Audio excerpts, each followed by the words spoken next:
श्राद्ध करने गए वो बंदन ऋषि पता नहीं कौन थे। फिर उनसे उनके पिता का कहोड़ ऋषि का शास्त्रार्थ हुआ, वो हार गए, फिर उनको जल में डुबा दिया और लोगों को डुबा दिया। तो ये कहानी कहाँ तक अतिशयोक्त है, कहाँ तक सच्ची है, यही आचार्य जी से पूछना है। ओम जी।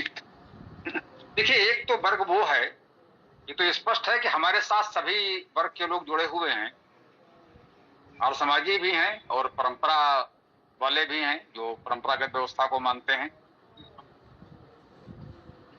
परंपरा पक्ष का तो ये है कि जो कुछ जिस पुस्तक में जैसा लिखा है शब्दशः उसे ग्रहण कर लो। उनका ये कहना है, भैया पढ़ो तो पूरा पढ़ो, मानो तो पूरा मानो। लेकिन एक वर्ग है, ये केवल आर्य समाज नहीं है, आर्य समाज से पहले भी था, और आर्य समाज के अलावा जो आर्य समाज को जानते ही नहीं, उनसे कभी ना, जिनको पता ही नहीं कि आर्य समाज कुछ होता है, वो भी वर्ग है जिसे हम बौद्धिक बुद्धिजीवी वर्ग कह सकते हैं। तो थोड़ा सा विश्लेषण करते हैं क्या कैसे रहा होगा। और ये हम बार बार कहते हैं कि ये सब काव्य हैं, रामायण महाभारत या अन्य जो भी इस प्रकार के ग्रंथ हैं हमारे, उनमें जीवन की अच्छी शिक्षाएं तो दी ही गई हैं, लेकिन वो काव्य भी हैं, तो थोड़ा सा मनोरंजक चमत्कारिक बनाकर प्रस्तुत किया जाता है। तो जैसे उसमें शास्त्रार्थ होते थे, और मान लीजिए उसमें एक ऐसा नियम था कि जो शास्त्रार्थ में हारेगा वो जल समाधि ले लेगा, उसको डुबोकर मार दिया गया, ये कहना ठीक नहीं है।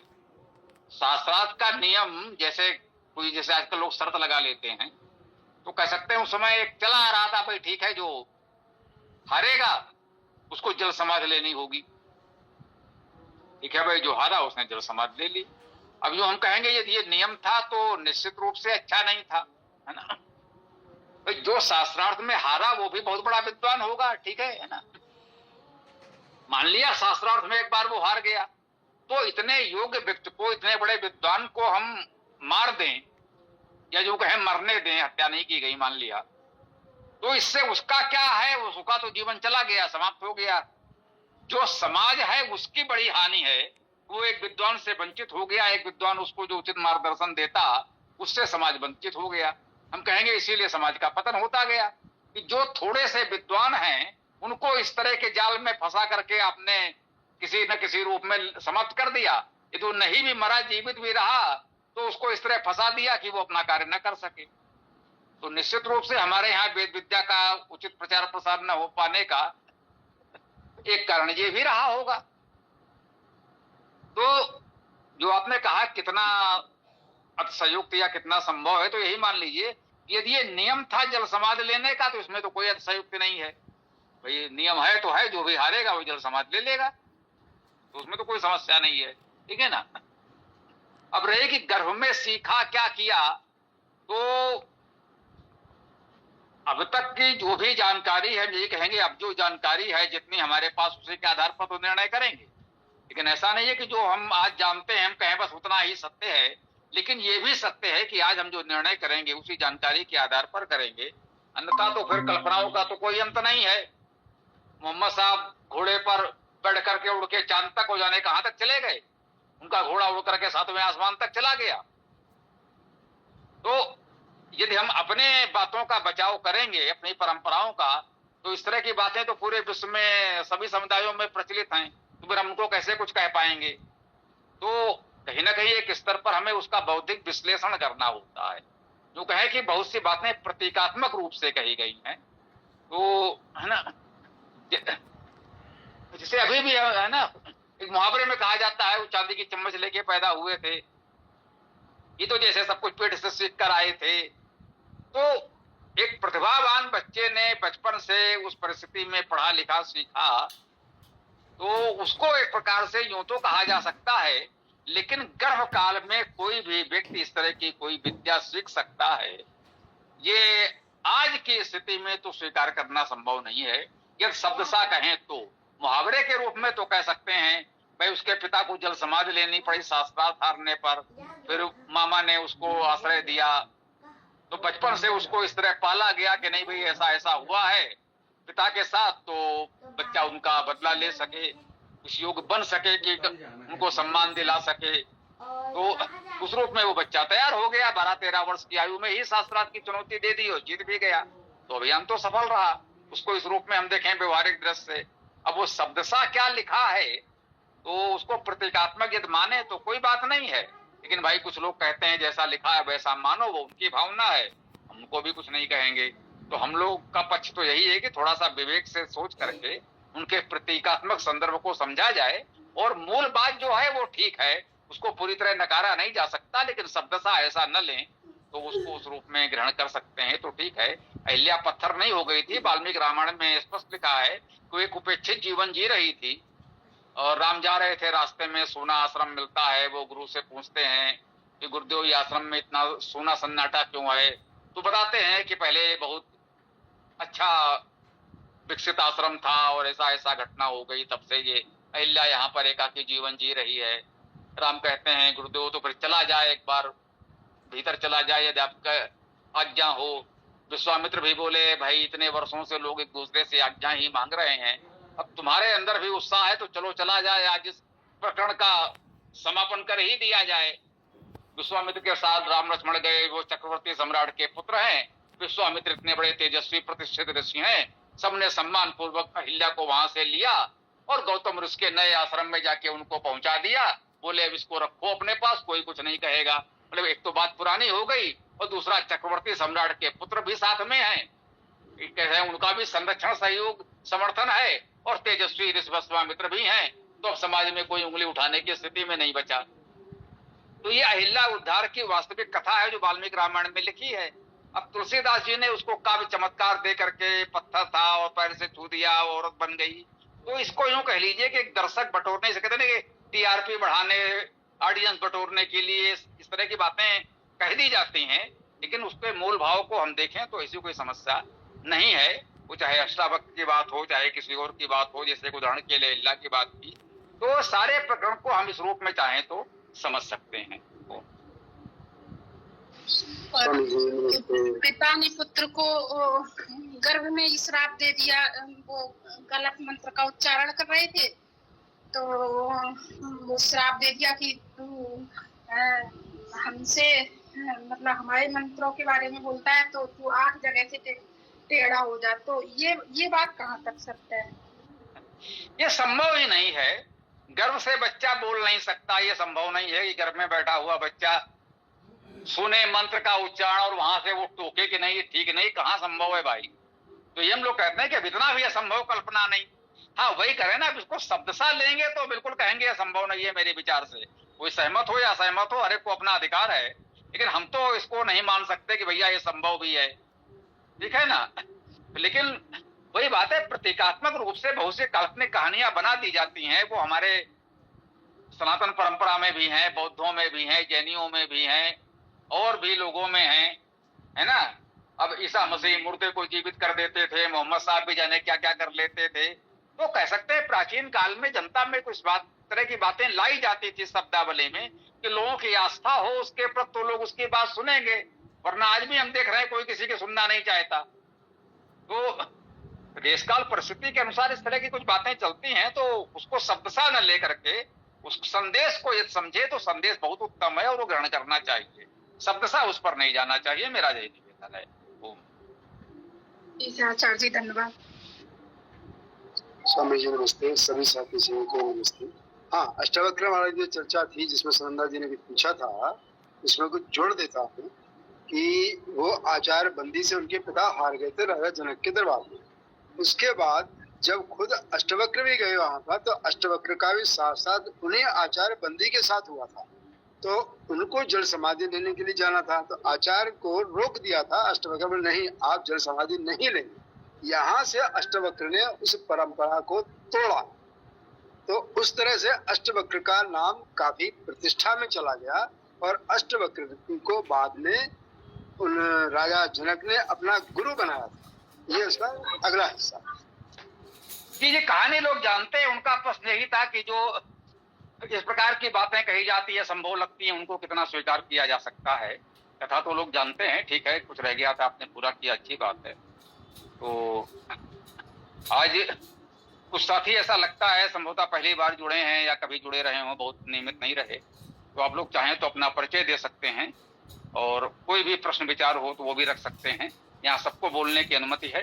धैर्य से अपनी बात रखें और धैर्य से सुने, सबको सुनेंगे, बताएं।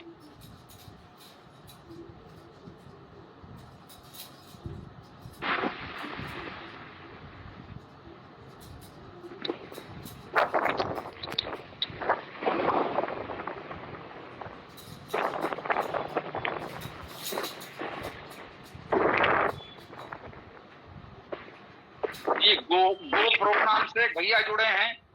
आप कुछ कहना चाहें, अपना वास्तविक परिचय देना चाहें तो दे सकते हैं, स्वागत है, बताएं। हाँ जी भैया, ये पी नाम से आपका दिख रहा है, आपने माइक ऑन किया है, तो बोलिए जो कुछ बोलना हो, स्वागत है, बताएं।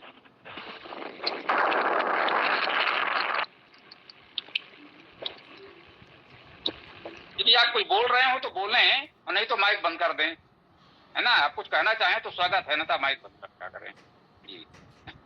तो गोप्रो जी, आप कुछ कहना चाहेंगे? तो सत्यम है, विशाल है, आप लोग अपनी बात रखें।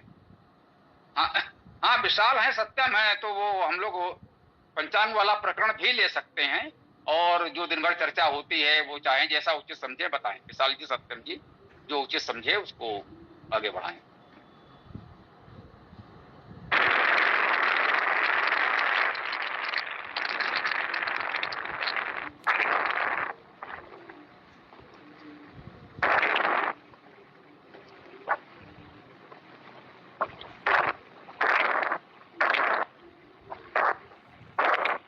स्वामी जी, ये पी को म्यूट कर दीजिए।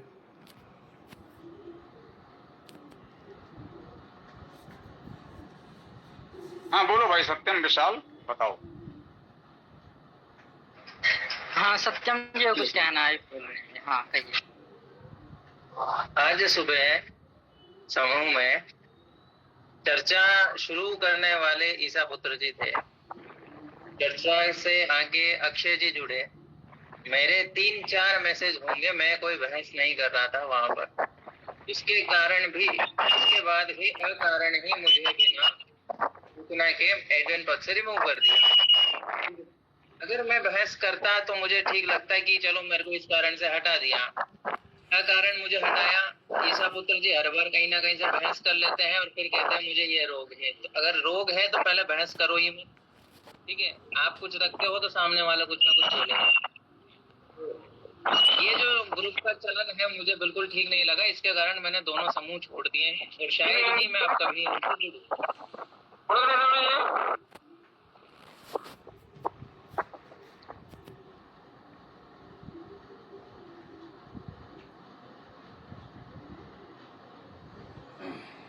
देखो इस पर बात हुई थी कि आपने तो फ्रेंड छोड़ दिया, नहीं छोड़ना चाहिए, वापस आ जाएंगे। क्या किया जाए भैया? आपका माइक बार बार ऑन क्यों हो जाता है? आप कुछ बोल भी नहीं रहे हैं, या तो कुछ बोलिए या माइक बंद रहे, इतना ध्यान रखिए। हैं आपको कहना हो, बोलना हो तो माइक ऑन करिए और बात पूरी हो जाए तो बंद कर दीजिए। दूसरों को डिस्टर्ब होता है ना, ये तो समस्या है, ठीक है ना। सत्यम जी, थोड़ा सा यही अपेक्षा है। देखो यहाँ से जितने लोग भी हैं उनमें व्यक्तिगत रूप से मैं किसी से परिचित नहीं। गौरव जी हमारे पुराने साथी जुड़े हुए हैं तो उनको आप कह सकते हैं कि व्यक्तिगत रूप से संपर्क है। भाई किसी से व्यक्तिगत संपर्क नहीं है। सब लोग एक ही तरह से इसी सोशल मीडिया में इन ग्रुपों से हमसे जुड़े हैं। विशाल जी भी आपके मित्र हैं और बहुत पहले कभी इनसे बात हुई होगी, अभी आप लोगों के साथ ही जुड़े हैं। और क्यों पूरी व्यवस्था विशाल जी के हाथ में है, वो लिख रहे हैं किसी को कोई समस्या नहीं हो रही है, तो कुछ तो है। तो मुझे लगता है इस पर आप विशाल जी से बात कर लो, वो समझा देंगे। यही बात हुई थी कि जब भी कोई ऐसी बात आएगी तो ओनली एडमिन है, तो अधिक से अधिक कुछ भी संदेह किसी को हुआ तो उसमें क्या करना है, केवल एडमिन से अधिक हटाना होगा। थोड़ी देर बाद फिर एडमिन कर दिया जाए, रिमूव ना किया जाए किसी को, क्योंकि बल्ली एडमिन तो पहले से ही है। तो इसको बुरा ना माने, कभी जाने अनजाने हो सकता है, आपकी बात नहीं, किसी को भी हो सकता है, सबके लिए मैं कह रहा हूँ, ये ध्यान रखिएगा। तो ये जाने अनजाने कब किसने क्या किया, हो सकता है हम ही से भूल चूक हो जाए, तो वो अग्रिम क्षमा करें। ये मान ले हमने उस समय बाद में क्या कहा था, अपनों को हटाया भी नहीं जा सकता।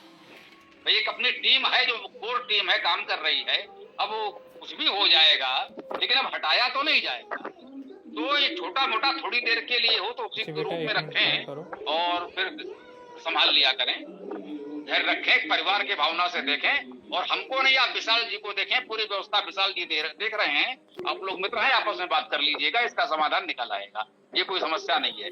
हाँ, जो विषय था उस पर यहाँ चर्चा कर सकते हैं। जी स्वामी जी, लेकिन मुझे बुरा इस बात का लगा कि सुबह से चर्चा कर कोई और रहा है, बहस कर कोई और रहा है। मेरे 4 मैसेज के कारण मुझे ही सबसे पहले हटाया गया और किसी को नहीं हटाया गया। तो ये तो एक पक्षपात वाला पूरा नजरिया है, तो मुझे बहुत खराब लगा। मेरे पास भी समूह है 13,000 जिसमें मेंबर है, कुछ में 2100 है, कुछ में 21,000 मेंबर वाले ग्रुप भी हैं मेरे पास, जिनका संचालन मैं ही करता हूँ। मैं ऐसा कभी पक्षपात वाला नहीं करता हूँ। मैंने क्या कि इसमें पक्षपात वाली बात नहीं है। ये आप लोग मित्र हैं, विशाल जी से बैठकर बात कर लीजिएगा, समाधान निकल आएगा। नहीं निकलेगा तो मुझसे बैठकर बात कर लीजिएगा। यहाँ पर हम लोग किसी विषय पर चर्चा के लिए जुड़ते हैं, ये विकट स्थिति ना है। ठीक है, फिर स्वामी जी विषय पर बात करते हैं। हाँ, अब ये देखिए, अब ये पी नाम से जो भी सज्जन जुड़े हैं, बार बार एक तरह से ऐसा लग रहा है जैसे केवल डिस्टर्ब करने के लिए जुड़े। अब ऐसी स्थिति में मैंने इतनी बार कहा गया कि जब बोलना हो आप माइक ऑन करें, कुछ बोलेंगे भी नहीं, माइक ऑन भी होगा। और एक बार 2 बार धोखा के हो सकता है, लेकिन लगातार हो रहा है, वही नहीं होना चाहिए। आपसे निवेदन है, इतना ध्यान रखें कि बोलना हो माइक ऑन करें, अन्यथा माइक बंद करें। ठीक है, थोड़ा सा इतना सहयोग करें। जुड़े हैं, स्वागत है आपका, आप कुछ बोल भी नहीं रहे हैं। तो जो विषय था, देखिए इतना ध्यान रखिएगा, हर समूह के कुछ नियम होते हैं। जो अपना समूह बता रहे हो कि इतनी संख्या क्या हो सकती है, वो किस बात का है, वो भी हम लोग बात करेंगे। लेकिन मान लीजिए वो यहाँ का विषय न रखा जाए, है ना, क्योंकि मुझे तो लगता है कि शायद वो 1100 भी होना कठिन है जो उनके नियम हैं व्हाट्सएप ग्रुप में। हो सकता है कोई और ग्रुप हो, वहां पर बहुत लोग हों। तो कुछ आपको महत्वपूर्ण हम लोगों ने समझा, तभी तो उस स्तर पर रखा गया है। तो उसको सकारात्मक लें, भूल चूक किसी से भी हो सकती है, ये पहले कह दिया गया था कि जब भी गड़बड़ होता है तो कभी कभी ऐसा होता है, कोई दोषी नहीं भी होता है, लेकिन थोड़ी देर के लिए उसको बंद करना या कुछ इस तरह का हो जाता है। तो देख लीजिएगा, ये ध्यान रखिएगा कि हम लोगों का ये वैदिक चर्चा का समूह है, जो भी है, चर्चा मुख्य रूप से वेद पर केंद्रित रहे और किसी भी रूप में किसी की निंदा न हो। ये हम लोगों ने कहा नियम मान लीजिए, सभी लोग जानते, सभी लोग, कि किसी की भी निंदा न हो। ये नहीं कि अचानक कोई भी मानस या किसी की एकदम से निंदा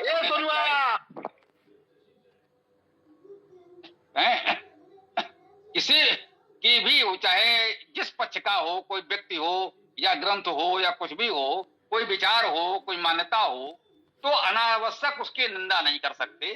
कोई अपना विचार रखता है, उससे सहमति या असहमत तो दे सकते हैं। मान लीजिए किसी ने रामचरितमानस से ही कुछ कहा कि भाई उसमें ये अच्छी बात कही गई है, तो इसका ये अर्थ नहीं अरे तो रामचरितमानस में तो ये भी कहा गया है, अब आप उसकी निंदा आरंभ कर दें। तो चर्चा का विषय रामचरितमानस नहीं है। किसी ने वहां कहा भाई रामचरितमानस में वेद के बारे में अच्छी बात कही गई है, तो मुख्य विषय उसको वेद पर ही रखें। ये नहीं कि अब रामचरितमानस के पक्ष और विपक्ष पर हम बात करने लगे। तो ये हम केवल बताना चाह रहे हैं, किसी संदर्भ में मत लीजिएगा। ये कुल मिलाकर के इस गोष्ठी में भी और आगे भी ग्रुप में भी जो भी मान लें, तो है ना, वेद पर केंद्रित रहने का प्रयास करेंगे, निंदा किसी की नहीं करेंगे। हाँ, एक प्रकरण थोड़ा सा ऐसा कह सकते हैं, वो ये है जातिवाद वाला। तो हमें लगता है कि जातिवाद का समर्थन हम लोग नहीं करेंगे। व्यवहारिक दृष्टि से आज के समाज व्यवस्था के लिए आवश्यक है किसी भी रूप में जातिवाद का समर्थन ना करें। मतलब ऐसा भी थोड़ा सावधानी बरतें कि किसी को न लगे कि हम जातिवाद के पक्ष में कुछ कहना चाहते हैं, जातिवाद को किसी प्रकार से समर्थन दे रहे। भली भावना आपकी अच्छी है, मैं भेदभाव की भावना नहीं है, लेकिन फिर भी तैयारी करो, राम जी की आरती तैयारी करो जल्दी यार, इस पर लेट कर तो है ना। तो थोड़ा सा इन बातों को हम लोग समझें, किन ग्रंथों में कब कहाँ क्या कैसे कहा गया। हो सकता है तुम्हारी सारी बातें ठीक हों, लेकिन इसका जितना भी संभव हो ध्यान रखा जाए तो अच्छा रहेगा।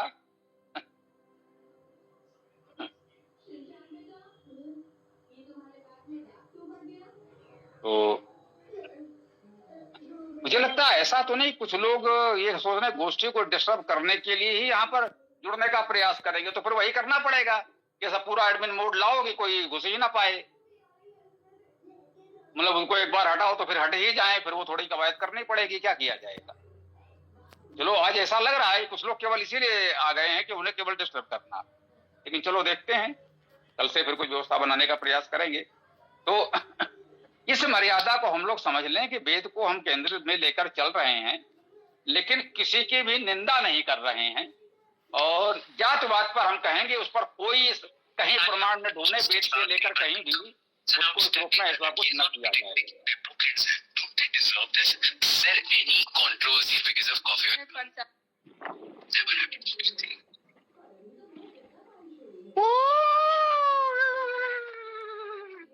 प्रयास करें इन सबको हटा दें। नहीं हो सकता है, कुछ तकनीकी कारण है, ये समझो कि हम नहीं कर पा रहे। मुझे साफ लग रहा है कि जानबूझ करके किया जा रहा है, तो बहुत होगा, कोई बात नहीं है। आज की हम गोष्ठी यही दे देंगे, ठीक है। कभी कभी होता है, कुछ अराजक तत्व होते हैं, तो कभी कभी वो सफल भी हो जाते हैं। हाँ बोलो सत्यम, बोलो। जी स्वामी जी, आप ठीक कह रहे हैं। मैं हमेशा ये कहता हूँ कि अगर वेदों वाला ग्रुप है तो वेद पे चर्चा करनी चाहिए, लेकिन सुबह में ऐसा कोई चर्चा करने का उद्देश्य नहीं था। किसी ने मनुस्मृति का रखा तो मैंने सिर्फ पूछा कहाँ से दे रखे हैं ये, मतलब कौन सा अध्याय का श्लोक है, तो एआई से मुझे उत्तर उन्होंने दिया। तो उसी श्लोक में स्मृति का भी था, तो मैंने कहा कि स्मृति इसमें प्रमाण आ रहा है तो फिर स्मृति को भी मानना पड़ता है अपन को।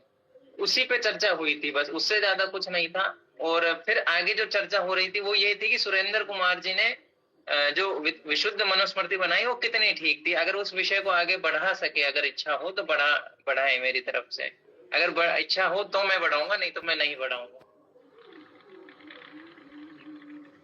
देखो, चर्चा कोई करना चाहे तो मेरी ओर से आपत्ति भले न हो, लेकिन मैं इतना ही कह सकता हूं कि हमें आवश्यकता ही क्या है कि मनुस्मृति पर अब एक मनुस्मृति चली आ रही है, उसमें किसी ने कहा इसमें कुछ बातें ठीक नहीं हैं, तो एक शुद्ध मनुस्मृति बना लो। फिर किसी ने कहा शुद्ध मनुस्मृति का क्या प्रमाण, ये कहां से लाए, इनको जो अच्छा नहीं लगा वो हटा दिया, कोई दूसरा एक नई शुद्ध मनुस्मृति बना रहा है। अरे भाई, इसके उसमें पढ़ना ही क्यों, वेद हमारे पास है, वो पर्याप्त है, किसी और के उसमें पढ़ना ही क्यों। होगा मनुस्मृति में कितना शुद्ध है, शुद्ध है जो भी है, तो वेद हमारे लिए पर्याप्त है, अपने प्रमाण के रूप में उसी को लें। और ये भी सत्य है कि वेद में भी सब लोग अपने अपने मतलब का संकेत खोज लेते हैं। जैसा कि मैंने कहा, इन्होंने कहा नतस प्रतिमा तो उसकी प्रतिमा नहीं है, उन्होंने कहा मास प्रमास प्रतिमास, लो भाई वेद में आ गया कि प्रतिमा है ना। इन्होंने कहा ईश्वर अवतार नहीं लेता, उनका अजाय मानो बहुधा विजायते, वह जन्मा परमेश्वर बहुत बार जन्म लेता है, लो हो गया अवतारवाद। तो वेद में इन सब विषयों पर ऐसा तो स्पष्ट नहीं कहा गया है जैसे गीता में, पुराणों में, अन्य ग्रंथों में कहा गया है। तो संकेत खोजने हैं, लोग उसमें मूर्ति पूजा का संकेत भी खोज लेंगे, मूर्ति पूजा का खंडन भी खोज लेंगे, अवतारवाद भी खोज लेंगे, अवतारवाद का निषेध भी खोज लेंगे। किसी ने त्रैतवाद खोज लिया है, और समाज से पहले त्रैतवाद किसी को वेद में नहीं दिखा था जहां तक मेरी जानकारी है, लेकिन उनको वेद में त्रैतवाद भी मिल गया है। तो इसलिए केवल एक विषय पर निवेदन कर रहे हैं कि जातिवाद के समर्थन में कुछ खोजने का प्रयास न करें, ये हमारा विनम्र निवेदन है। बाकी विषयों पर आप द्वैत, अद्वैत, त्रैत, इन सारे विषयों पर चर्चा कर सकते हैं। वो सारी बातें हो, कहीं ये संकेत न जाए कि हम कहीं ना कहीं समाज को जातियों के खांचे में बांट कर टुकड़े टुकड़े करना चाहते हैं, सनातन की एकता खंडित हो। इसका ध्यान रखें कि किसी को यह अवसर न मिले कि हमारे बीच जातिवाद ला करके एकता खंडित करने का प्रयास करे, तो इसको निर्णय के रूप में स्वीकार कर लें, ये निवेदन है। बोलिए जी। फिर इस विषय को छोड़ते हैं। एक दूसरा विषय मुझे जो याद आया है कि जैसे छांदोग्य उपनिषद या बृहदारण्यक उपनिषद में वो 33 देवताओं का वर्णन आया है, वो वेद में भी आया है। तो उस पर मेरा एक प्रश्न था कि अगर देवता यानी हम सूर्य आदि जड़ जो मानते हैं उनको माने, तो वो जो 33 जहाँ प्रकरण आ रहा है उपनिषद में, वहां पर वो अंत में जाके एक हो जाते हैं और एक वो चेतन होता है। तो बाकी सब जड़ ले रहे हैं और सब में बाकी वो मिलके एक चेतन हो रहा है, तो वो सबको चेतन ले कि या फिर सबको जड़ ले, इस तरह का एक होता है। क्योंकि वेद में भी 33 देवताओं का वर्णन आया है। जी, इस प्रश्न के मुझे लगता है 2-3 पक्ष हैं। एक तो वेद में जो वर्णन आया है वो रखा जाए तो थोड़ा और स्पष्ट होगा, लेकिन मैं बिना किसी प्रमाण के इसको सिद्धांत रूप में ये कहना चाहूंगा कि भाई जब सृष्टि के मूल में सृष्टि से पहले एकमात्र परमेश्वर है जो सर्वव्यापक चेतन सत्ता है, तो ये अचेतन या जड़ कहां से आया? चेतना के स्तर का अंतर हो सकता है, लेकिन पूरी तरह से जड़ यदि हम कहें तो मुझे नहीं लगता है कि सृष्टि में कुछ हो सकता है। अभी तक सामान्यतः लोग वृक्ष वनस्पतियों को जड़ मानते आ रहे हैं, लेकिन हम जानते हैं चर और अचर प्राणी हमारे यहाँ बहुत पहले से है। अंग्रेजी में चींटी आदि को भी न्यूटर जेंडर में लिखा जाता है, लेकिन हम जानते हो तो भैया चलता फिरता जीव है। चेतना के स्तर का अंतर हो सकता है वृक्ष वनस्पतियों में और पशु प्राणियों में। चेतना के स्तर का अंतर तो है। कहते हैं वृक्ष वनस्पतियों में मस्तिष्क नहीं होता, या हम लोगों ने परंपरागत शब्दों में कहा मनोमय कोष नहीं होता। तो मनोमय कोष नहीं होता, लेकिन प्राणी तो वो भी हैं।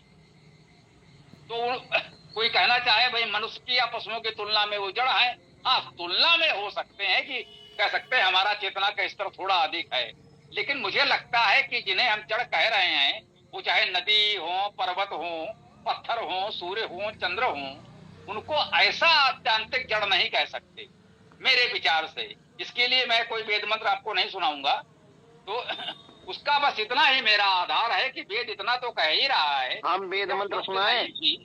वेद मंत्र हम सुनाएं? जब बीच में नहीं, बात पूरी हो जाए तो अवश्य सुनाए, अच्छा लगेगा हमें। एक की बात पूरी हो जाए तब सुना, ठीक है? तो जब वेद में ये बात तो बहुत स्पष्ट आ रही है कि सृष्टि जब नहीं होती, सृष्टि के आदि में एकमात्र परमेश्वर होता है और वो सर्वव्यापक चेतन सत्ता है। सारी सृष्टि उसी से उत्पन्न हुई है। जो जड़ या चेतन के रूप में हम देख रहे हैं वो सारी सृष्टि उसी परमेश्वर से उत्पन्न हुई है। इसलिए जड़ चेतन का बहुत भेद मुझे नहीं लगता है। वो कहा नीचे जल था, ऊपर हिम था, एक तरल था, एक सघन, एक तत्व की ही प्रधानता कहो उसे जड़ या चेतन।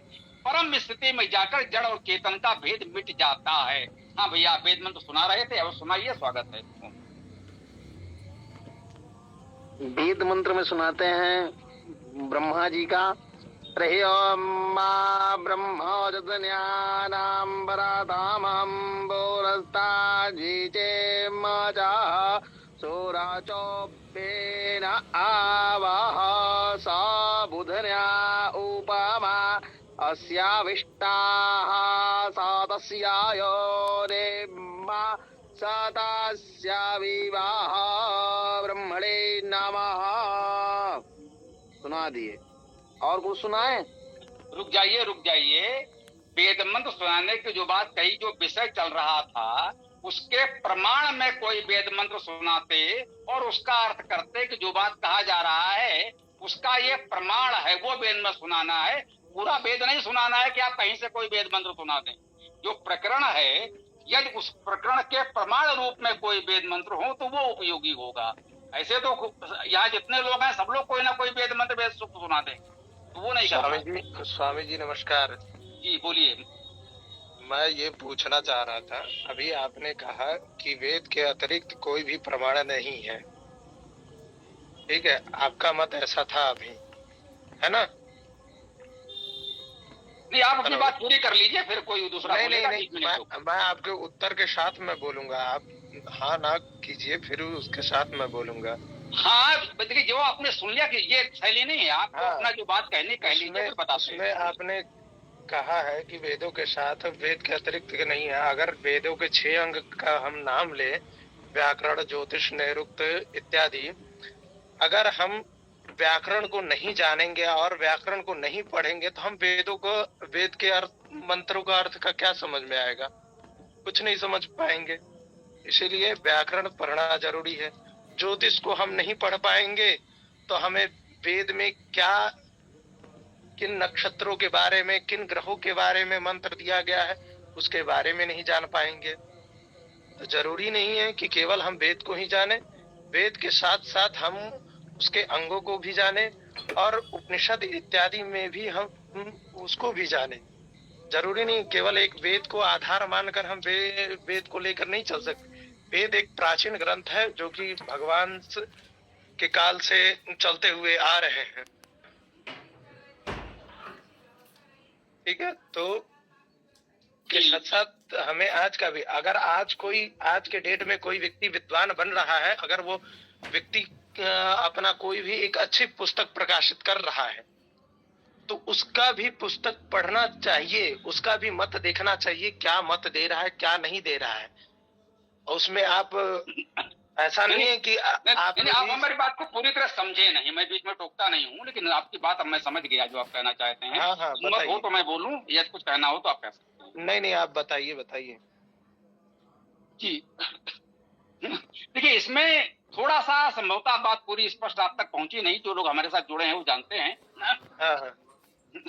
जब धर्म के विषय में कोई निर्णय करना हो कि ये बात धर्म है या नहीं है, धर्म सम्मत है या नहीं, सनातन धर्म के अंतर्गत इस मान्यता को हम माने या ना माने, तो धर्म जिज्ञास माना नाम प्रमाणम परमम श्रुति वेदो खिलो धर्ममूलम नास्तिको वेद निंदका, ये सिद्धांत हम लोग समानता मानते हैं। अब कृपया माइक बंद कर दे तो अच्छा रहेगा। देखिए, हम लोग माइक बंद कर दिए थे ना, तो अपना माइक बंद कर दे, ठीक है ना। जहां तक आपने वेदांगों की बात की, उसमें मुख्य रूप से ऐसे कहा व्याकरण, तो वेदांग जो है वो मुख्य रूप से तो व्याकरण ही है। कल्प और ज्योतिष थोड़ा सा ऐसे विषय हैं जो पूरी तरह व्याकरण नहीं कहे जा सकते, लेकिन मोटे तौर पर नहीं, सुनिए स्वामी जी, सुनिए, बीच में नहीं, एक एक करके बोले। नहीं, बीच में बोलेंगे तो हम बात नहीं कर पाएंगे ना, हमने तो पूरी बात सुनी, आपने कहा कि आप कह लो। चाय गरम रहती है तभी पीने में मजा आता है, ठंडी पीने में मजा नहीं आता है। जब आप बात बोले हैं तभी उत्तर तुरंत मिलना चाहिए, बाद में उत्तर देने पर ना व्यक्ति भूल भी जाता है क्या उत्तर देना था हमें। नहीं, तो वार्ता की एक मर्यादा भी है, आप बोलेंगे तो बीच में कोई नहीं टोकेगा। नहीं, मैं मर्यादा का उल्लंघन नहीं कर रहा हूँ। तो भैया इस तरह नहीं बात हो पाएगी ना, किसी की बात जब आप सुनेंगे नहीं तो फिर कोई बात नहीं हो पाएगी। बात पूरी हो जाए, सुन भी तो नहीं रहे स्वामी जी, नहीं टोकेगा। स्वामी जी आप बात सुन भी तो नहीं रहे हैं। नहीं, बात हमारी पूरी हो जाए तब आप बोलिए। आप बोल रहे थे तो हमने सुना ना, हमने तो नहीं कहा, हमने यहाँ तक कहा हम भी कुछ कह रहे हैं, हम भी कुछ कह रहे हैं स्वामी जी, आप सुनिए। नहीं, तो आपने जो कहा है उस पर हमारी बात पूरी हो जाए तब आप कहिए ना। तो हम ही हमारी बात, ठीक है ना, उसके बाद हम आपको बीच में नहीं टोकेंगे, ध्यान रखिएगा, है ना जी। तो जो आपने कहा वेद मूल है, लेकिन बिना वेदांग के वेद को नहीं समझा जा सकता, ये पूरी तरह सत्य है, ये हम सब लोग जानते मानते हैं, ठीक है ना। यदि हम वर्णमाला व्याकरण नहीं जानेंगे तो वेद को कैसे पढ़ेंगे। तो वेदांग है वो वेद का अंग है, वो तो अनिवार्य है, इसमें तो कोई संदेह ही नहीं है ना। जो वर्ण शिक्षा है, व्याकरण है, निरुक्त है, छंद है, ये तो अनिवार्य है, इसके बिना तो वेद को पढ़ा ही नहीं जा सकता, समझा ही नहीं जा सकता है। तो वेद के समझने के लिए अनिवार्य है, वो पढ़ा ही जाएगा, ठीक है ना। और ज्योतिष और कल्प भी आवश्यक हैं, क्योंकि बहुत से मंत्र ज्योतिष से संबंधित हैं। ज्योतिष की आधारभूत जानकारी होगी तो हम उनको समझ पाएंगे। ये बात पूरी तरह सही है, आपने कहा, हम आपका स्वागत करते हैं, पूरी तरह सही है। तो उसमें बात इतनी ही है, हम लोग कह रहे हैं क्योंकि वेद आदि है, मूल है, तो वेद को तो पहले थोड़ा पढ़ ही लें, पूरा नहीं। तो हमने कहा भाई एक वेद यजुर्वेद पढ़ लें, उतना भी नहीं हो पा रहा है तो हम लोगों ने एक वेदायन तैयार किया, ये वेद की और छोटी छोटी पुस्तकें तैयार की। कहने का भाव ये है कि पहले वेद में विषय प्रवेश हो जाए। एक वेद, चारों वेद पूरे नहीं, एक यजुर्वेद छोटा आकार में भी है कि 2000 से कम 1975 मंत्र हैं, एक वेद आप पढ़ लो। उसके पश्चात विभिन्न विषयों के लिए अगर आपको चिकित्सा शास्त्र सीखना है तो आयुर्वेद पढ़ना पड़ेगा, है ना। इतिहास के लिए हमको रामायण महाभारत पुराण भी पढ़ने पड़ेंगे। वैदिक साहित्य में ब्राह्मण आरण्यक उपनिषद दर्शन ये सभी महत्वपूर्ण हैं, इनको भी पढ़ सकें, पढ़ेंगे तो फिर निश्चित रूप से अच्छी जानकारी मिलेगी। हमने अन्य ग्रंथों को पढ़ने का निषेध नहीं किया है, सभी ग्रंथों में अच्छी बातें हैं और वो उपयोगी हैं। जैसे मैं उदाहरण के लिए कहता हूँ, पुराणों को और समाजी या कुछ लोग कितना भी निंदा करें, लेकिन प्राचीन भारत का इतिहास पुराणों के बिना नहीं लिखा जा सकता है। सभी ग्रंथों का महत्व है, लेकिन वेद प्राचीनतम है, वेद मूल है, तो वेद पहले है, उसे पढ़ लें। और जहां वेद में और अन्य ग्रंथों में कहीं आपको विरोधाभास दिखाई पड़े तो वहां वेद की बात को वरीयता दें। हम लोगों का मत इतना सा है, ये स्पष्ट करना आवश्यक था। अब आप अपनी बात कह सकते हैं। आपने कहा कि हम व्याकरण को मान सकते हैं, छंद को मान सकते हैं, ज्योतिष वेद के जो अंग है। ज्योतिष और निरुक्त में आप हिचकिचाए, यानी आप ज्योतिष और निरुक्त को नहीं मान रहे हैं एक तरह से। और ज्योतिष को क्यों नहीं मान भैया रहे हम हैं आप? बिल्कुल नहीं हिचकिचाए। पहले बात सुन लीजिए स्वामी जी, पहले पूरी बात सुन लीजिए। चलो नहीं नहीं, आप हिचकिचाए वहां, ठीक है। इससे अंदाजा हो रहा है कि आप ज्योतिष को नहीं मान रहे हैं, ठीक है। और ज्योतिष को क्यों नहीं मान रहे? ज्योतिष में तो ये भी कहा गया है, कदम्ब कुष्म ग्रंथि केसरे प्रसरे रिबा। आप विज्ञान की बात कर रहे हैं तो विज्ञान, आपके विज्ञान से पहले ही ज्योतिष में कहा गया है कदम्ब कुष्म ग्रंथि केसरे प्रसरे रिबा। कदम्ब का जिस प्रकार से फल होता है उस प्रकार से हमारी पृथ्वी है, ठीक है। फिर उसके बाद आप आइए, स्वशक्त्या भूमि गोलोयम निराधारस्त के स्थिता प्रतिभा चलदवादी चलोप्य चलबत्तता। इसके इस श्लोक के आधार पर आपका वार निर्धारण है, ठीक है। फिर उसके बाद आप आइए ग्रहों में कहा गया है आकाश स्थितानाम विविध ज्योतिर्पिंडानाम बोधकम तेषाम च प्रभावात प्राणिनाम उपरि शुभाशुभ फल ज्ञापकम शास्त्रम ज्योतिष शास्त्रम। कहा जाता है जिस प्रकार से सूरज की किरण हमारे हम लोग को जीवन जीने के लिए सूरज की किरण की बहुत आवश्यकता है, उसी प्रकार ग्रहों की भी अपनी अपनी प्रभाव है पृथ्वी पे। ऐसा नहीं है, गुरुत्वाकर्षण अगर पृथ्वी का है तो आकाश मंडल में भी गुरुत्वाकर्षण कुछ दूरी पर है पृथ्वी का। ठीक उसी प्रकार अधिक गुरुत्वाकर्षण आपको देखने को शनि ग्रह इत्यादि ये सब और भी ग्रह हैं जिसमें आपको देखने को मिलेगा जो कि अपनी ओर खींचता है। तो आप इस तरह से नहीं कह सकते कि ज्योतिष गलत है। चाहे वो ज्योतिष, आप केवल फलित ज्योतिष को अपने मन में रख कर ज्योतिष को गलत नहीं कह सकते। ज्योतिष के अंग है सिद्धांत संहिता हो रहा, सिद्धांत के अंतर्गत आता है सिद्धांत तंत्र करण, उसके अंतर्गत फिर उसके बाद आता है आपका सूर्य सिद्धांत वगैरह जो सिद्धांत के अंतर्गत आता है ये सब। तो आप ज्योतिष को भी गलत नहीं कह सकते, डायरेक्ट को भी गलत नहीं कह सकते, किसी भी चीज को आप गलत नहीं कह सकते। आप उस चीज को देख सकते हैं जो किस आधार पर लिखा गया है, किस आधार पर इन्होंने बात किए हैं। मैंने भी अभी ग्रुप में मैं एक मैसेज देखा था जिसमें वो मनुस्मृति का जो प्रमाण पहले जो चर्चा चल रही थी आपकी, जो मनुस्मृति उठाकर उसमें से एक प्रमाण दिया गया था, क्या था मैं भूल गया हूँ, मैं स्क्रीनशॉट भी नहीं रखा हूँ, 2 मिनट मुझे चेक करना पड़ेगा। नहीं, आप प्रमाण की आवश्यकता नहीं, हम आप पर भरोसा कर रहे हैं, आप योग्य व्यक्ति हैं। नहीं बहुत बहुत धन्यवाद स्वामी जी, बहुत बहुत धन्यवाद हमारे नहीं प्रशांत जी के, प्रशांत भैया को आप सम्मान देने के बहुत बहुत धन्यवाद आपका। आपको लगता है कि आप ज्योतिष को गलत साबित कर सकते हैं तो आइए आप हमारे साथ। मैं सिद्धांत का स्टूडेंट हूँ भैया, हम लोग ज्योतिष को मानते हैं, ज्योतिष की कक्षाएं आप बहुत चली हैं, पूरे प्लेलिस्ट वीडियो पड़े हैं हमारे यूट्यूब चैनल पर। तो आचार्य लोकेश जी ने यहाँ कक्षाएं ली हैं, आचार्य विशाल जी यहाँ ज्योतिष पढ़ा रहे हैं। ज्योतिष को यहाँ कोई नकार नहीं रहा, ये भ्रम दूर कर लीजिए। नहीं, जिस प्रकार से स्वामी जी आप कह रहे हैं हम इसीलिए हम उसे मान रहे हैं जो आप कह रहे हैं। स्वामी जी इस प्रश्न का उत्तर देना चाहता हूँ अगर आप जी बोलिए।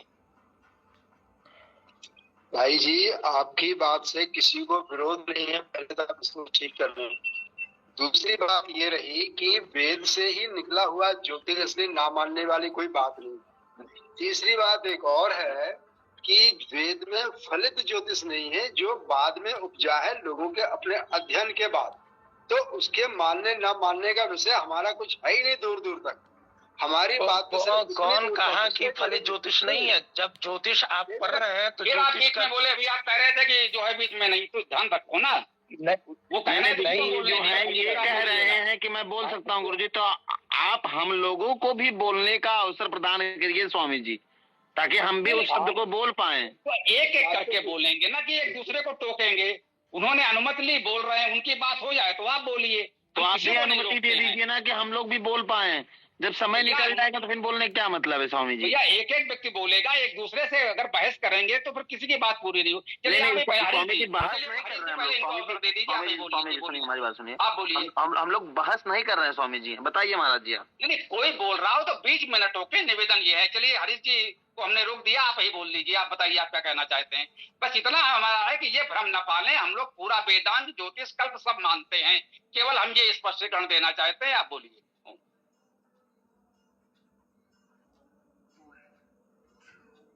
बोलिए भैया जी, अपना परिचय भी दीजिए और बोलिए। केवल पी दिख रहा है यहाँ पर, आप बताएं।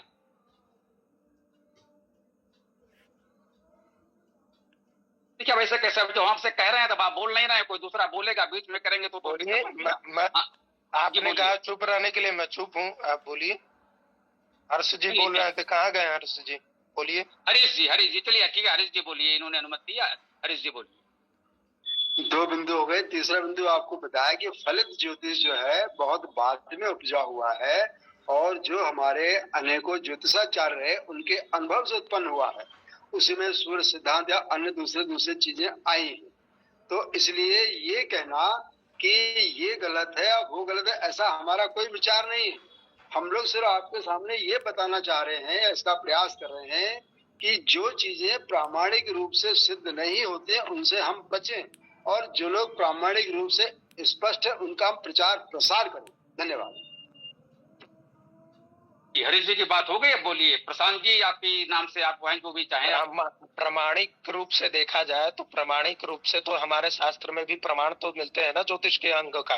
और रही बात, आप फलित ज्योतिष को कह रहे हैं कि आचार्य के भावों से उत्पन्न हुआ है, ठीक है, ऐसा नहीं है, आचार्य के भावों से उत्पन्न नहीं हुआ है। आप जाकर ज्योतिष का मूल तत्व पढ़िए, सिद्धांत ज्योतिष से प्रारंभ कीजिए। सिद्धांत ज्योतिष के अंतर्गत आता है पहले सिद्धांत संहिता, होरा, ये तीनों का बात किया जाता है। फिर होरा के अंतर्गत आता है फलित ज्योतिष।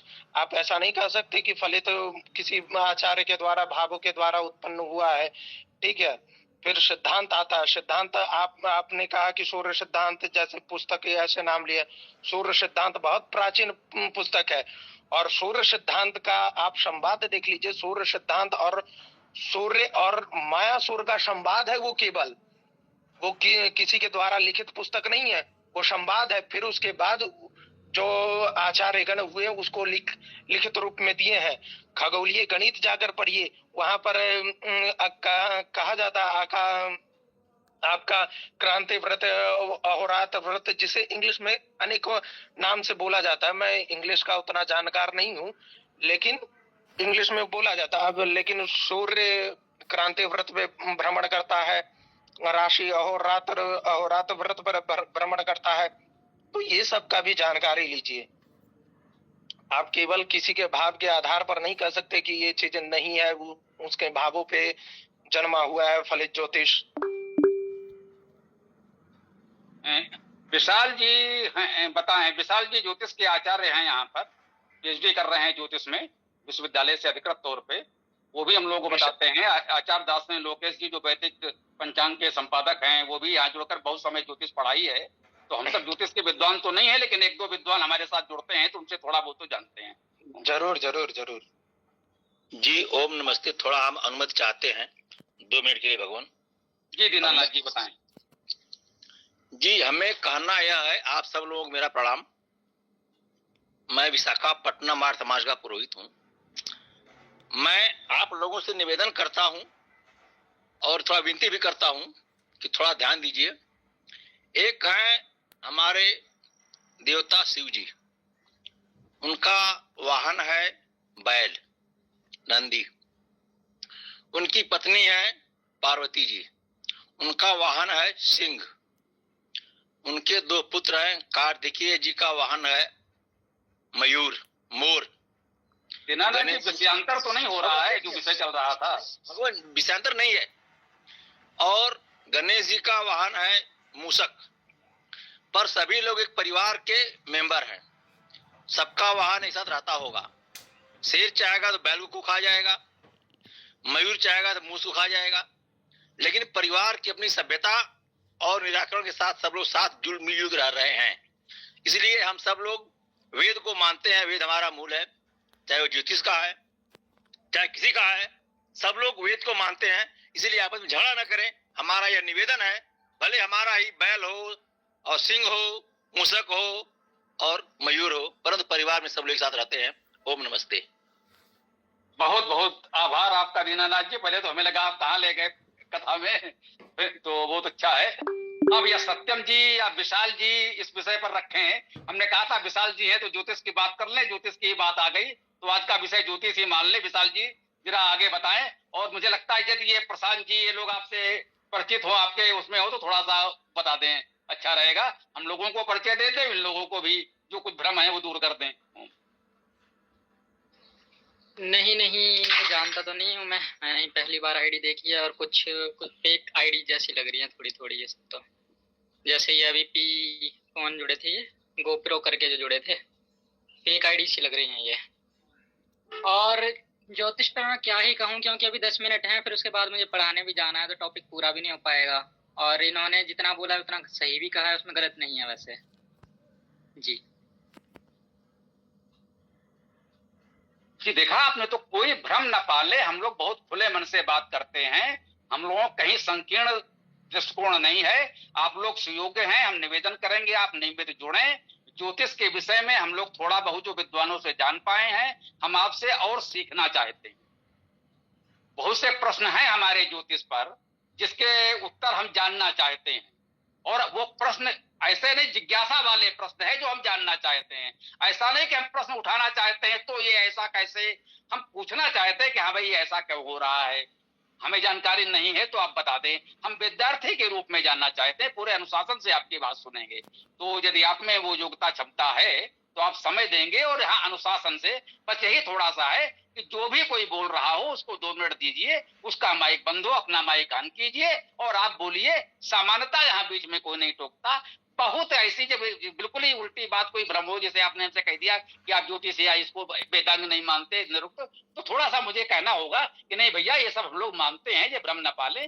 शेष अपनी बात आप लोग कहते रहें। आप लोग आए जुड़े, हमें बहुत अच्छा लगा। अभी जो भी थोड़ा समय हमारे पास है आप लोग आगे चर्चा कर सकते हैं। तो थोड़ा सा परिचय भी दे दें। एक तो ये प्रशांत नाम तो दिख रहा है, आप बता रहे हैं ग्रुप में भी आपने चर्चा की है, तो प्रशांत जी के नाम से तो थोड़ा परिचित भी लग रहे हैं। ये केवल दिख रहा है कि आप अपना परिचय देना चाहेंगे। हम दोनों वहां से हैं, बनारस अखिल भारतीय धर्म संघ शिक्षा मंडल दुर्गाकुंड वाराणसी से। और वहीं पर हम लोग ने शुक्ल यजुर्वेद कांड शाखा पढ़ा और फिर अभी अध्ययन चल रहा है वहीं कॉलेज से ही, बनारस में ही।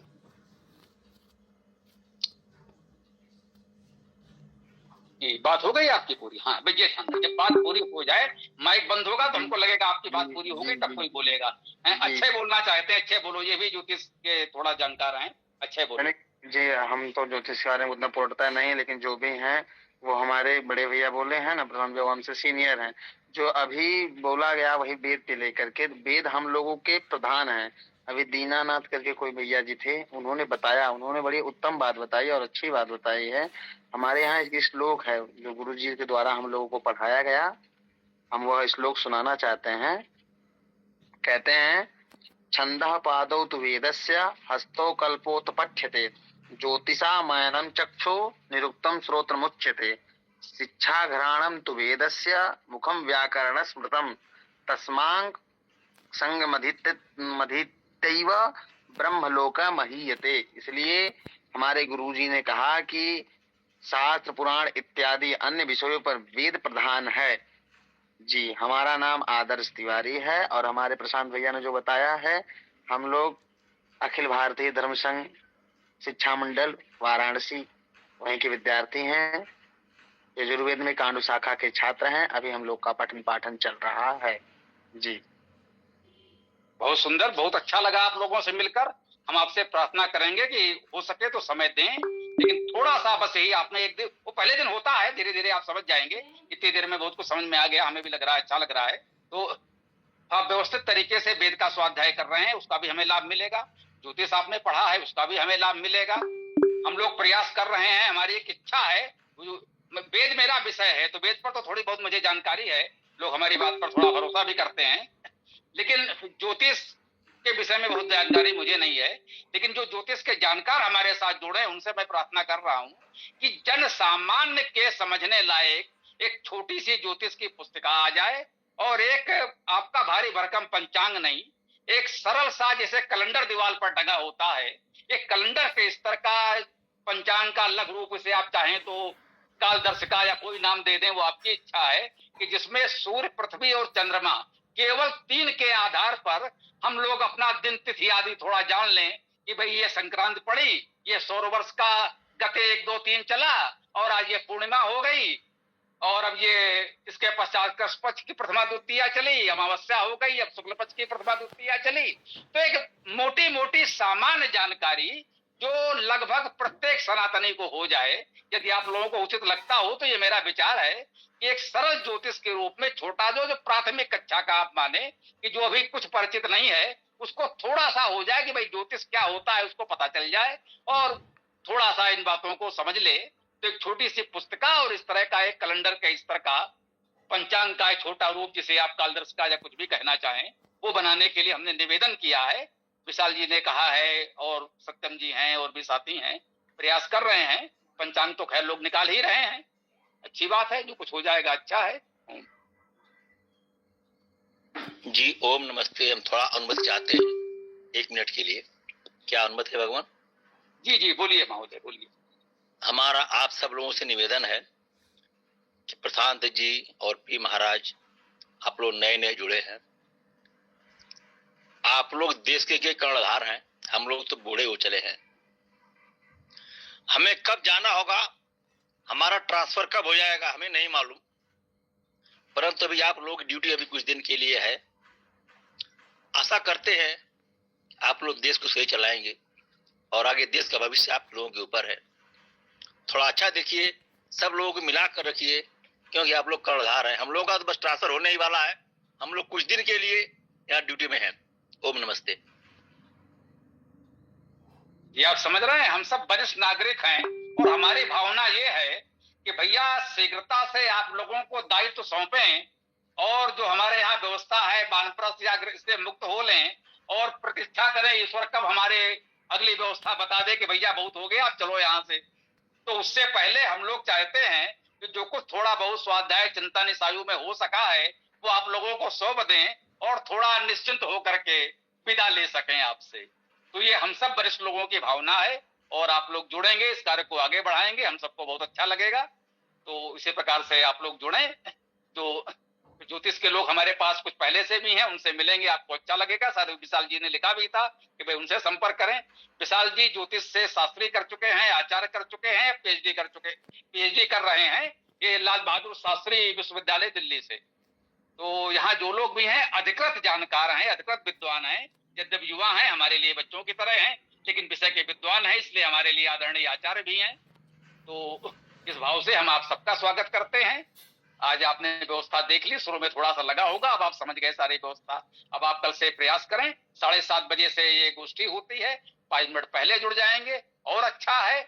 हम ज्योतिष पर सत्र आपको देना चाहते हैं, लेकिन एक निवेदन रहेगा कि लंबी कक्षाएं तो विद्वान यहाँ ले चुके हैं, लेकिन हम चाहते हैं जो हमारे छोटे छोटे जिज्ञासाएं प्रश्न रह गई हैं, उन कक्षाओं में, उन प्रवचनों में उत्तर हम लोग नहीं समझ पाए, हम नहीं मानते हैं। आचार्य तो विद्वान थे, उन्होंने अपनी ओर से बताया होगा, लेकिन हम लोग उस योग नहीं थे, इसलिए उतना स्पष्ट नहीं समझ पाए।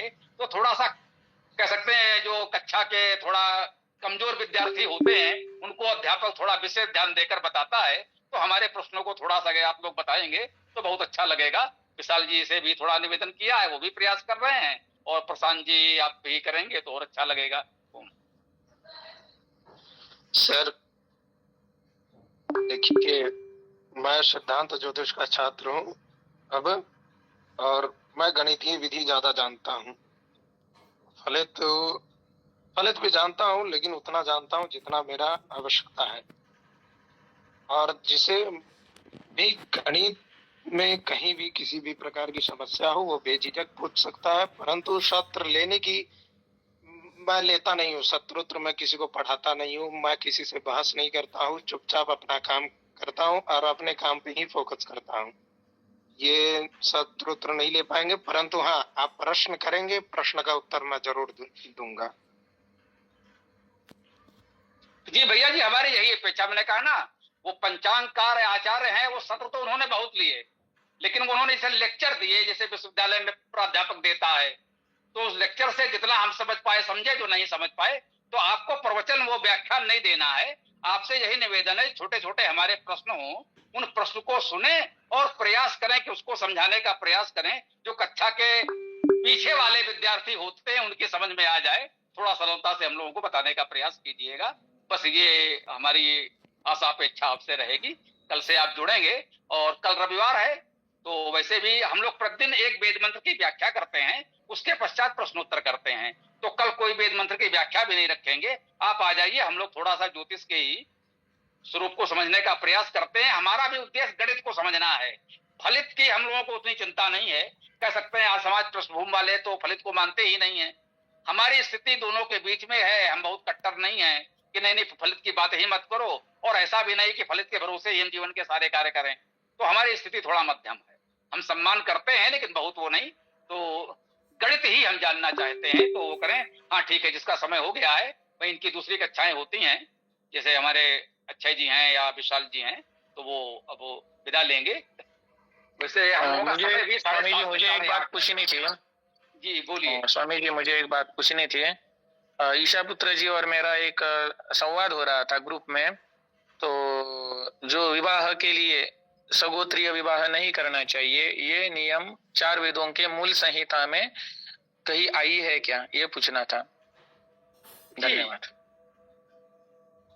जी भैया, जहां तक जितना मैं पढ़ पाया हूं, मैं अपने विश्वास के अनुसार कह सकता हूं कि मेरी अधिकतम जानकारी और विश्वास के अनुसार ऐसी कोई बात 4 वेद मंत्र संहिता में नहीं आई।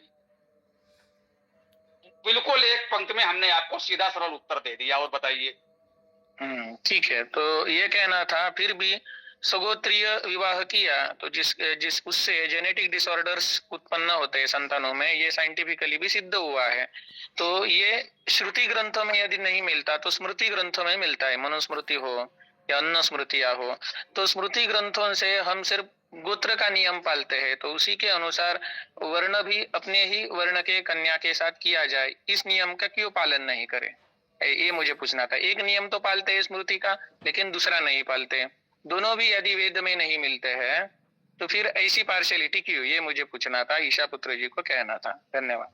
नहीं, ईशा पुत्र जी को छोड़िए, यहाँ पर व्यक्त की नहीं, सिद्धांत की बात करें। आपने प्रश्न पूछा, बिल्कुल ठीक पूछा, मैंने आपको सीधा सरल उत्तर भी दे दिया, आपको घुमाया तो नहीं कि दाएं बाएं यहाँ जैसा लोग प्रयास करते हैं ना। आपका सीधा प्रश्न था, मैंने सीधा उत्तर दिया। आपके दूसरे प्रश्न का भी मैं ऐसा ही सीधा उत्तर दूंगा, आपने सुन रहे हैं, ठीक है ना। आपने कहा कि ये बात श्रुति में या वेद में नहीं है, लेकिन हम मानते हैं। उस पर हमारा निवेदन ये है कि जो वेद में है, वेद धर्म का मूल है, वेद कहता है ऐसा करना है, वो तो हमारा धर्म कर्तव्य बन ही गया। लेकिन जिस विषय में वेद ने कुछ नहीं कहा वो आपके विवेक पर है। बहुत सी बातें वेद में नहीं मिलेंगी। वेद दुनिया के संसार के सारे विषय, सारे प्रकरण, सब कुछ तो वेद में नहीं मिल सकता, ये संभव नहीं है। एक पुस्तक में सबको नहीं, वो धर्म शास्त्र का ग्रंथ है। धर्म क्या है ये वेद तय करेगा। लेकिन अब यही लोग कहते हैं ये जिस यंत्र से हम आप बात कर रहे हैं ये तो वेद में नहीं, तो आप क्यों मानते हो? अरे भाई, नई खोज है, उपयोगी है, मानते हैं, लेकिन इसको हम अपना धर्म नहीं मानते। जैसा आपने कहा कि सगोत्री विवाह में कुछ समस्याएं आई, लोगों ने अनुभव किया कि सगोत्री विवाह करने से समस्याएं आती हैं, तो सगोत्री विवाह नहीं करना चाहिए। ये कुछ लोगों ने अनुभव किया और किसी विद्वान ने अपने ग्रंथ में लिख दिया। उस ग्रंथ का नाम मनुस्मृति हो सकता है, रामायण हो सकता है, महाभारत हो सकता है, कोई पुराण हो सकता है, कहीं भी हमारे बोलना चाहते हैं जी, हम बोलना चाहते हैं कुछ। जी बोलिए। जिस प्रकार से अक्षय जी ने अभी कहा, भ्राताश्री ने, कि सगोत्री को लेकर के, अभी आपने कहा कि वेद वेदांग इसमें नहीं मिलेगा, धर्मशास्त्र में मिलेगा या मनुस्मृति में मिलेगा। हमारे यहाँ कहते हैं, गुरुजी पढ़ाते हैं, कहते हैं अल्प विद्या भयंकरी, आधा अधूरा ज्ञान लेकर नहीं चलना चाहिए। पूर्णतः यदि इस विषय को देख ले, पढ़ ले, समझ लें, उसके बाद ही इस विषय पे कहें। अक्षय भैया जी, आपने बहुत उत्तम और अच्छी बात पूछी है और सहनीय बात पूछी है। आप मनुस्मृति भी पढ़िए, वेद वेदांग पुराण शास्त्र इत्यादि इन सब विषयों को आप पढ़ेंगे तो उसमें आपको पता चलेगा। सगोत्री के लिए जिसे कहा गया है, भाई बहन का संबंध बन जाता है। यदि उसमें ज्योतिष के अनुसार ही, अब ज्योतिष कहता है कि यदि उसमें आप उस विषय पर आप ब्रह्म विवाह या अन्य 8 विवाहों को लेकर के आप विवाह करते हैं या इन विषयों पर करते हैं, उसमें अनेकों प्रकार के दोष होते हैं। ठीक है, दोष होते हैं, फिर उसके बाद कहते हैं कि बहन से अपने यहाँ संबंध लगाना, ये हुआ। इसलिए आप इन विषयों को पढ़िए, या फिर कल आपका विषय जो ये क्लास चलेगा तो उस विषय में इसको बतला दिया जाएगा, क्योंकि अभी हमारे पास पुस्तक नहीं, क्योंकि हमने स्पष्ट रूप से इस विषय को पढ़ा है और हमारी इच्छा है कि हम इस विषय को आपको बताएं, इसलिए अभी तुरंत नहीं बता पाएंगे। लेकिन यह जो बताए हैं स्वामी जी, ऐसा नहीं है। वेद, वेदांग, पुराण, धर्मशास्त्र, ज्योतिष, इन सब विषयों पर बतलाया गया, स्पष्ट रूप से कहा गया। मनुस्मृति भी पढ़ेंगे तो उसमें भी दिया गया है। धन्यवाद जी। सगोत्र विवाह के जो दुष्परिणाम है वो तो पता है। बात ग्रुप पर ऐसी चल रही थी कि जो विवाह के नियम है उसमें से सिर्फ सगोत्र विवाह नहीं करना चाहिए, ये एक्सेप्ट कर रहे थे, लेकिन जो वर्ण के नियम बताए गए हैं उन्हीं ग्रंथों में उसको एक्सेप्ट नहीं कर रहे थे। इसीलिए हमने, वो बोल रहे थे कि जो वेद सम्मत है वही हम करेंगे। तो सगोत्रीय विवाह का नियम भी वेद में नहीं है और वर्ण का भी नहीं मिलता। तो यदि आप स्मृति से सगोत्रीय विवाह नहीं करना चाहिए ये नियम लेते हैं, तो स्मृति के अन्य भी जो नियम है, सेम ही वर्ण में विवाह करे, वर्ण संकरता को ना बढ़ावे, वो भी पालन करे। लेकिन ये लोग इसे इसके पीछे विज्ञान होकर भी इसको भेदभाव इस नजरिए से देखते थे। नहीं महाराज जी, जो आप कह रहे हैं सुनिए हमारी बात। आधा मिनट समय चाहते हैं भगवान, सुनिए, आधा मिनट समय चाहते हैं आप लोगों से जी। एक हम बहुत विद्वान तो नहीं हैं, परंतु थोड़ा सा आप लोगों से निवेदन करते हैं कि जो भी चीज हमें खोजना है यदि वह वेद में है वहां तो हम मानने के लिए परतंत्र हैं। परतंत्र हैं, स्वतंत्र नहीं है। मानने के लिए आप परतंत्र हैं।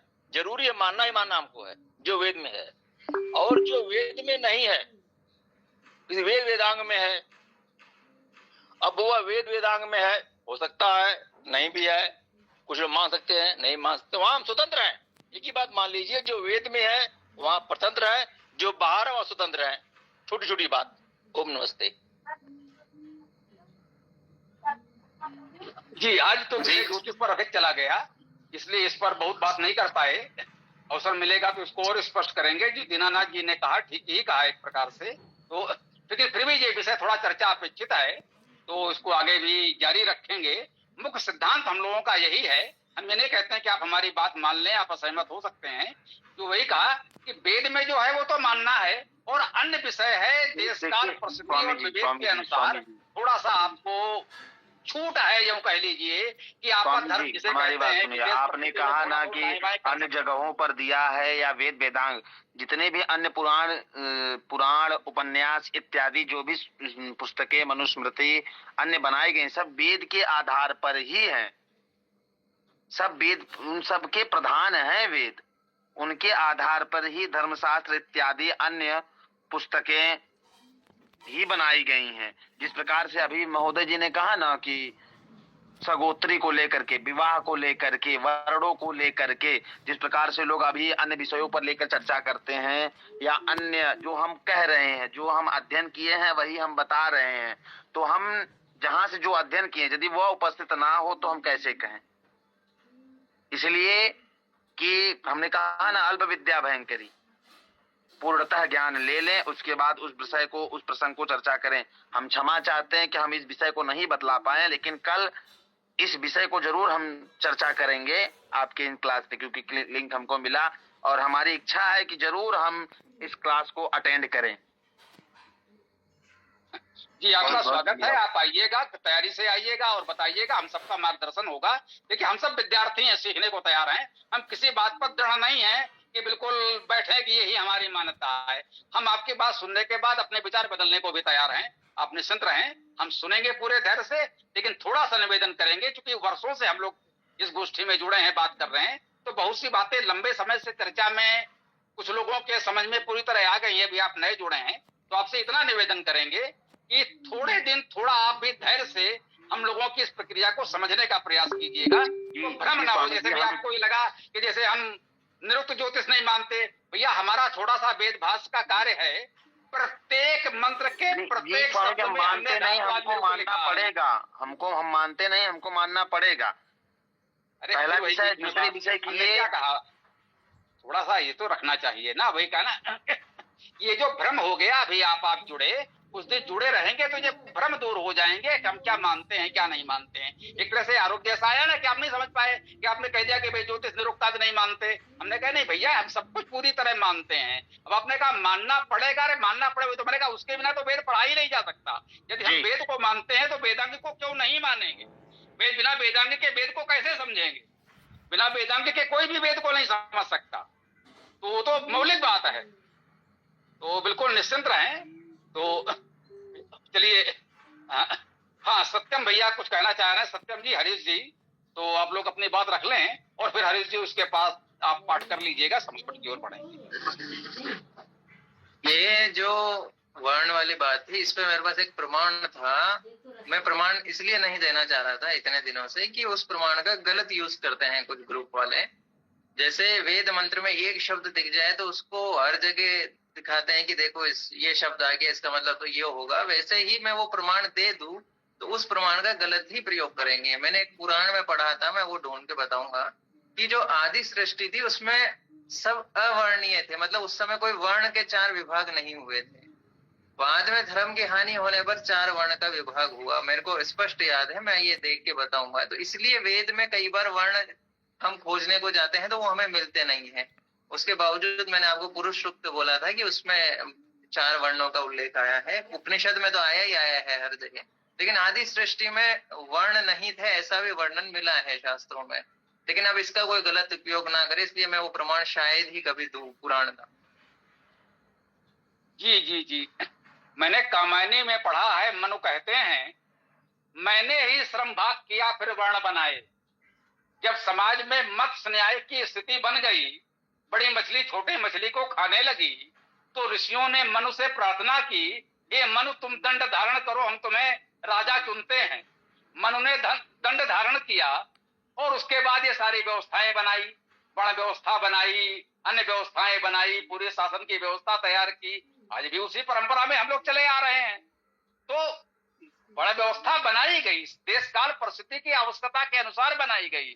उसका जितना उपयोग है हमें आज भी उसका लाभ उठाना चाहिए। लेकिन वही तुमने कहा कि इसका दुरुपयोग हो सकता है, तो वही चीज है, लोग सदुपयोग नहीं करना चाहते हैं, दुरुपयोग करना चाहते हैं, इसलिए समस्या होती है। मैंने क्या कहा उस समय, जो मनु ने विधान बना दिया, वैदिक इतिहास पुस्तक को पढ़िए, मैंने बात कही है कि उस कठिन परिस्थिति में जो मनु ने व्यवस्था बनाई, ये बहुत बड़ी बात थी, जिससे अच्छी व्यवस्था बन नहीं सकती थी उस समय। जितनी सुंदर व्यवस्था वैवस्वत मनु मैंने कहा बना के दी। कोई कहता है वैवस्वत नहीं तो स्वयंभू मनुष्य है, वो अपना करते रहो। कुल मिलाकर के किसी मनु ने उन कठिन परिस्थितियों में जो व्यवस्था बना कर दी है ना, वो बहुत सुंदर व्यवस्था थी। आज भी हम उसका लाभ उठा रहे हैं, उठाना चाहिए। हाँ, उसको गलत व्याख्या करके समाज में विद्वेष उत्पन्न करें, भेदभाव विभाजन उत्पन्न करें, तो वो अच्छी बात नहीं है। तो उसको लोग अपने अपने तरह से समझाते हैं, तो शब्दों पर बच जाइए, कुल भाव समझिए। वो व्यवस्था तो ठीक है, लेकिन उस व्यवस्था के नाम पर समाज में विभाजन करना ठीक नहीं। कुल मिलाकर हम लोग ये कहना चाहते हैं, आज उस विषय को हम मुख्य रूप से लेना चाहते थे, लेकिन ठीक है, अच्छी बात है, कुछ नए लोग जुड़े और युग लोग थे, तो वो बात हो गई, वो भी अच्छी बात है। तो मुझे लगता है आज वेदाष्टक का पाठ करके समापन कर लें, कल फिर हम लोग इस चर्चा को आगे बढ़ाएंगे। तो वेदाष्टक नए लोग जो भी यदि हैं तो समझ लें कि चारों वेदों के प्रथम और अंतिम इन 8 मंत्रों का पाठ हम लोग करके गोष्ठी को विराम देते हैं। हरीश जी पाठ आरंभ करें। जी, ऋग्वेद